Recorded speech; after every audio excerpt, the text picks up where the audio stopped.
Hello, everyone. My name is Natasha Deen, and I am the author of the Lark and Connor Baugh mystery book series with Orca Book Publishers.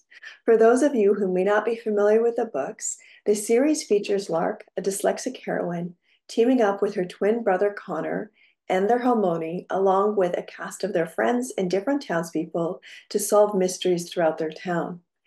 The books feature dyslexic-friendly font and introduce young readers to idioms such as up in the ante and eye of the tiger. And through Lark's misspellings and her monologuing, readers are also introduced to vocabulary and the joy of spelling and trying again with spelling. Chapters are short and feature Marcus Cutler's amazing illustrations. Your young readers are going to love Marcus's illustrations, but they're also going to have a lot of fun following along with Lark and Connor as they try to solve the mysteries and seeing if they can solve the mystery before Lark, Connor, and their friends do.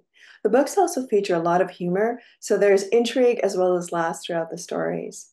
Plus, readers get a chance to join along in some really interesting kind of mysteries. Anything from the small ones like where did Mrs. Robson's key go? To the bigger ones like who stole the diamond earrings, all the way through to the most recent book where Kate's watch, given to her by her grandmother, is stolen, and in its place is a ransom note saying, don't run the race and you'll get back your watch. So now Lark and Connor and their friends are on a ticking clock, no pun intended, to find out who is responsible for stealing Kate's watch and holding it ransom before the race begins. Join me, Lark, Connor, Halmoni, and the folks at Orca Books Publishing, and join us with the Lark and Connor Baugh mystery book series.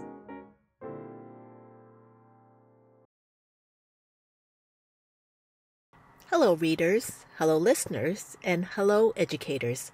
My name is Petti Fong. I'm one of the authors who will be speaking at the Fold Kids Festival this fall.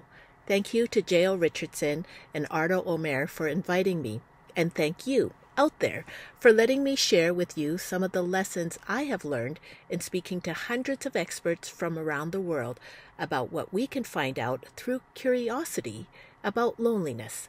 Alone Together is my first picture book, and it's illustrated with the amazing artwork from artist Jonathan Dick. As an educator and a journalist, it's been a privilege and an honor to share with others what we can learn about ourselves and loneliness through connecting with people and art, history and culture, and through science and technology. Do you feel lonely sometimes? We all do. Every one of us has experienced loneliness. But is there something we can do about it? Alone Together, a curious exploration of loneliness, looks at all the ways around the world we can learn something about being alone. We looked at how superheroes and their origin stories can help us all find something to inspire us to help others. Kids in literature and in real life have learned to survive on their own. They have stories and lessons to teach us. Being alone has also inspired many people throughout history. Did you know during the American Civil Rights Movement, activists took a stand against loneliness, and one of the ways they did it was by sitting down in places where they were told they didn't belong. Do you feel less alone when you eat certain foods like mac and cheese, or when you wear your favorite sweatpants, comfort food, comfortable clothing? You may not realize that what we eat and what we wear makes a difference in how we connect to others. Something as simple as physical touch and kindness can make a difference. We know it will help others, but it will also help us understand who we are. We know that being alone can ultimately bring us closer together.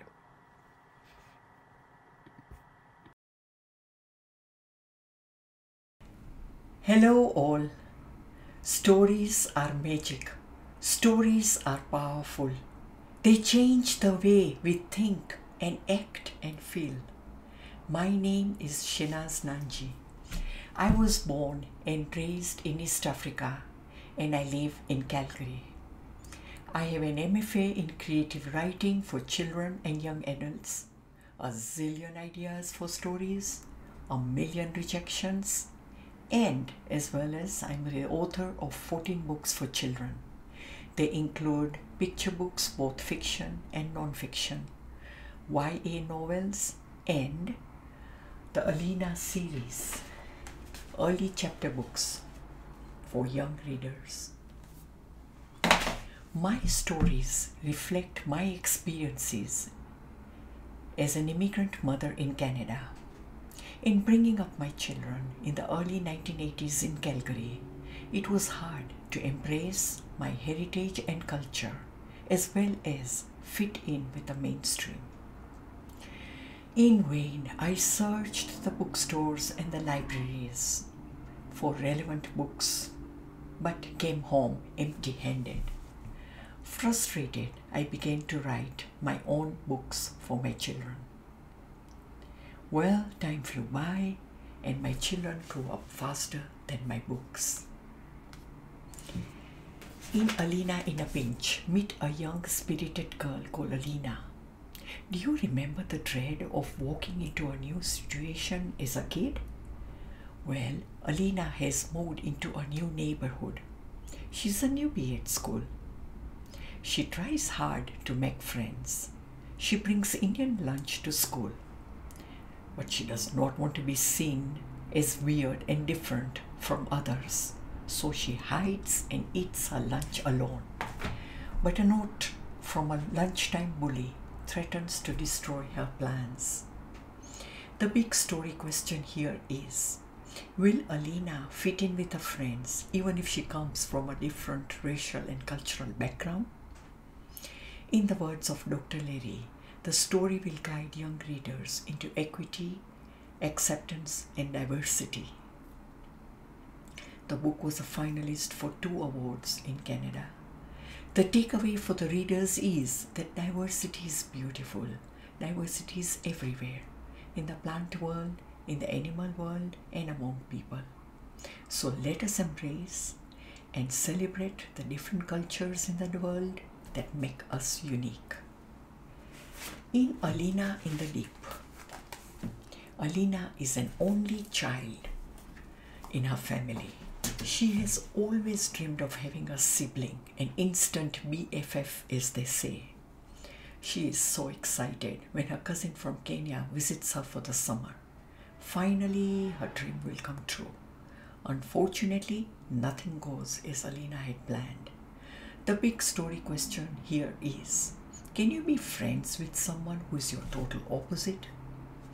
And the takeaway for the readers is, friendship knows no boundaries. Friends can be of different ages, religion, and culture. Different people can be friends if both of them are willing to put in the extra effort to get to know them. That through stories we experience other cultures and other perspectives. Through stories we understand our differences and acknowledge and embrace them. I hope the story inspires and challenges you to make friends with someone who is totally different from you. The book was on the CBC's list of books to read in the fall 2024. I will post 2 links to the story-related activities for young readers, and I'll also post some questions for young readers. Thank you.